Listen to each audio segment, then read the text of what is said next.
কথা যদি বলি তাহলে মানা যাবে? আমরা সলিগিন হবো, এই জন্য বলছি মানা যাবে। সবাই সলিগিন হবে ইনশাআল্লাহ। ইসলাম কত সুন্দর জীবন ব্যবস্থা, সুবহানাল্লাহ, অবাক হয়ে যায়। শুধু ভালো কাজ মানুষের সাথে নয়, ভালো ব্যবহার যদি কুকুরের সাথে করেন তবু আপনার জন্য জান্নাত অপেক্ষা করছে। মনে আছে একটা দেহ ব্যবসায়িক নারী রূপ যৌবন বিক্রি করত।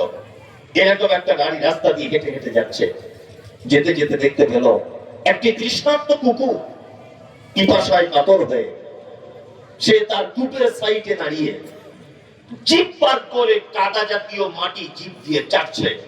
মহিলাটার মনে দয়া হলো, সে তার খিমার অর্থাৎ তার ওড়নাটা খুলে এই পায়ের মোজাতে বেঁধে কি করলো, পায়ের মোজাতে বেঁধে কূপের ভিতরে ফেলে দিল। মোজায় করে একটু পানি তুললো, কুকুরটাকে পান করালো। আচ্ছা বলুন তো, মহিলাটা ক্ষমা পেয়েছিলেন কি পাননি? পেয়েছিলেন। এখান থেকে একটা জ্ঞান, দুটো জ্ঞান নেওয়া যেতে পারে, দুটো শিক্ষা। এক, তার মানে বুঝতে পারা যাচ্ছে তখনকার দিনের বেশ্যা মহিলা যারা বেশ্যাবৃত্তি করত, রূপ যৌবন বিক্রি করত, তারা পর্যন্ত ওড়না ব্যবহার করত। তখনকার মেয়েরা, পতিতালয়ের নারীরা কি ওড়না ব্যবহার করত। তাছাড়া হাদিসে খিমার শব্দ যে এসেছে, ওড়নার কথা এসেছে, ওড়না পেল কোথায়? নিশ্চয় কাছে ওড়না ছিল। তার মানে বুঝতে পারা যাচ্ছে তখনকার দিনের পতিতালয়ের নারীরা মানে ওড়না ব্যবহার করত। আজকে মুসলমান মেয়েরা ওড়না ব্যবহার করছে? কত মেয়ে যে ব্যবহার করে না। এখন বোরকা পড়ছে অবশ্য, তবে বোরকা এখন পড়ার উদ্দেশ্য বোঝা বড় মুশকিল। এরকম উদ্দেশ্য থাকতে পারে, বোরকা লাগাচ্ছে মানে ও পাপ কাজ করছে, এটা যেন কেউ ধরতে না পারে, কেউ যেন চিনতে না পারে কোন পার্কের ভিতরে বসে আছে, চাচাতো ভাই ধরে ফেলতে।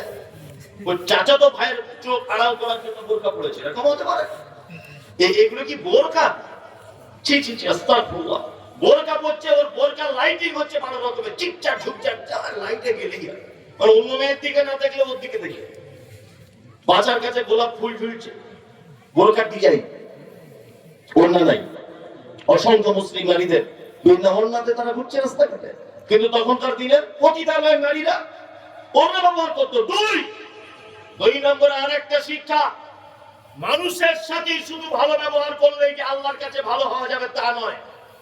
অবলা প্রাণী, নিকৃষ্ট প্রাণী কুকুরের সাথে পর্যন্ত যদি আপনি ভালো আচরণ যদি করেন, আপনার জন্য জান্নাত অপেক্ষা করছে। আর একটা কথা জেনে নেন, যারা ইসলাম মানি জিহাদ, ইসলাম মানি খুন, ইসলাম মানি টেররিস্ট, ইসলাম মানি আতঙ্কবাদ, ইসলাম মানি সমস্যা, ইসলাম মানি জিহাদ, এই সমস্ত কথা দিয়ে যারা ইসলামকে কালি দিয়ে ঢাকতে চাইছেন, আদৌ তারা ইসলামের আসল রূপ জানে না। ইসলাম এমন এক জীবন ব্যবস্থা, ইসলাম ধর্মের যিনি গুরু মুহাম্মদ সাল্লাল্লাহু আলাইহি ওয়াসাল্লাম, তিনি বলেছেন একটা পতিতালয়ের নারী যদি কুকুরকে পানি পান করিয়ে জান্নাতের ঘোষণা যদি পেয়ে যায়, তাহলে এই মুসলিমরা কখনো মানুষ হত্যা করতে পারে না।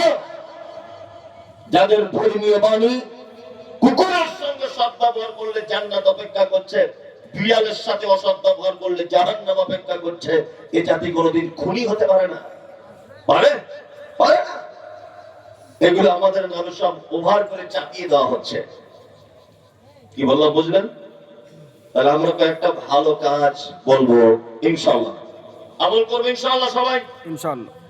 চলো, আল্লাহ তাআলা বলছেন, আল্লাযীনা ইউনফিকুনা ফিস সাররাই ওয়াজ যাররাই ওয়াল কাযিমিনা